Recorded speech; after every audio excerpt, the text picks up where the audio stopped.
Hi, it's Andy. Hi, it's Dave. Hi, it's Kirk. Welcome to the ADK channel, and today we have with us Jake and Becca from the wonderful Jackals Backbone. Welcome to the channel. Right, folks, today's reaction video. No one in this channel will know this band apart from me. I'm not that I'm being like pretentious. Or like, I know these bands, but I have reacted to this band before, so I do know this band. But I think this will be very interesting to check out. So let's go check out today's video.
Okay, before I hand it over to Jake and Becca to give their feedback, I better let you know who this is. This is Broken by the Scream, the Sayonara Happy Birthday is the song title. They're from Japan.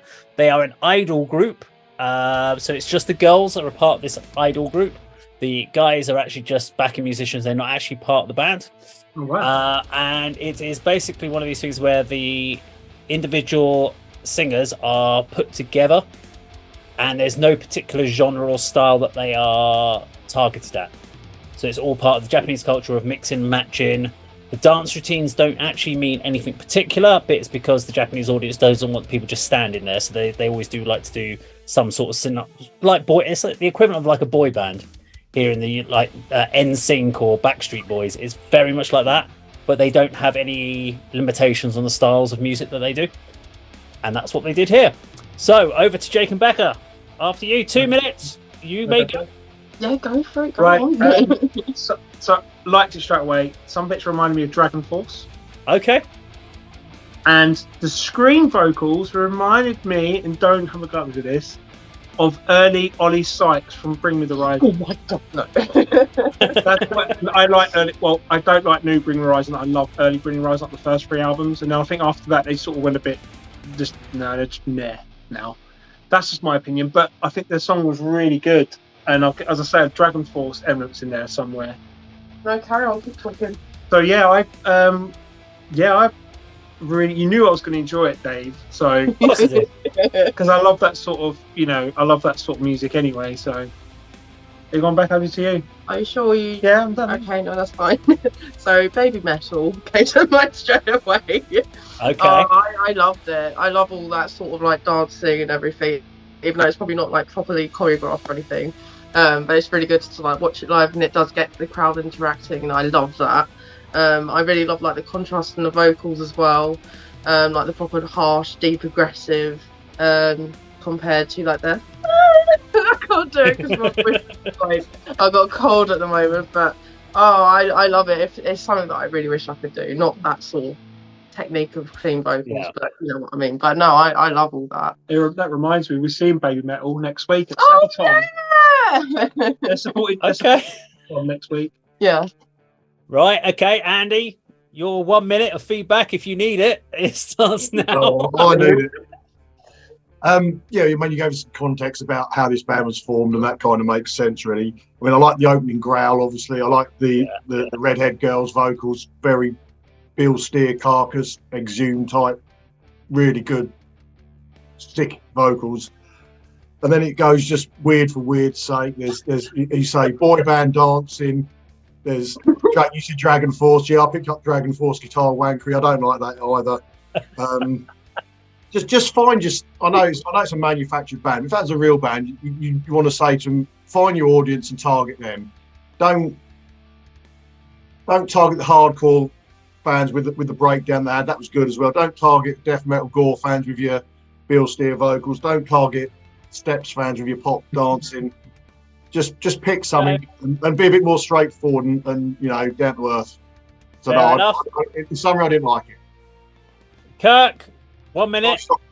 This is idiosyncratic of all the Japanese bands you've shown me. And the first 3 that I listened to, I thought this is amazing. They're fusing extreme metal with bubblegum pop music and the glory of J-pop. I start to lose interest because I expect every band to be chaotic but somehow predictable, and these fell into that. They don't have any skin in the game then, from what you're saying. They're not aimed at a particular audience. The 3 vocalists were manufactured and put together.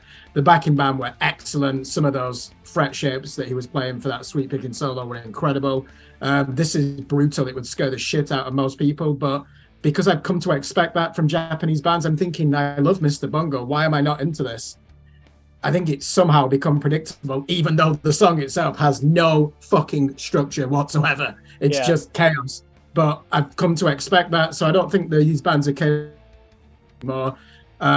What are their name? I can't remember the name. You just said it. And it's By the Scream. Yeah, okay.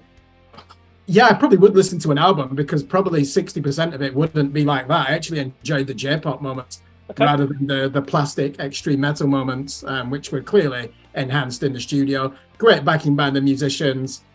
Come on, this is a novelty. I'll end on one question. That great Japanese band, Psy, that black metal band, would they like this? Would they just dismiss this as a gimmick? Max from the Hormones, one of the best Japanese bands. They're awesome. Yeah, I like them. Right, okay, well, everyone's run over their... Well, actually, no, not everyone's run over their time, but you ran over your time, Kirk. So I've got 50 seconds to sum it up. So when I first listened to this, I wasn't a big fan of it, and I found that by nearer the end of the song, I was getting really into it. Yes, it's predictable. Yes, we've got used to it in the Japanese band for all these weird time changes. But I like that. I like the fact that there's these weird things happening. I like the fact we get these weird clean vocals, and then it goes into some death metal growls, and then you get some weird blast beat that comes in, and then they start doing funky jazz things on the bass. And I'm like, do you know what? Well, we don't do it over here, so let's have it from Japan and let's enjoy it. Agreed. Would I listen to it every day? Probably not, but I like the fact it's there and it's available to us. Because there's no way on earth that anyone in the Hertfordshire metal scene is ever going to play anything like anyone that. In the UK, they're just not going to. Yeah, they won't even occur to them to write. No, they wouldn't even think it up. So anyway, there we go. That was Broken by the Scream. If you like this video, please do like, share, and subscribe, and we'll see you on another video sometime very soon. Take care.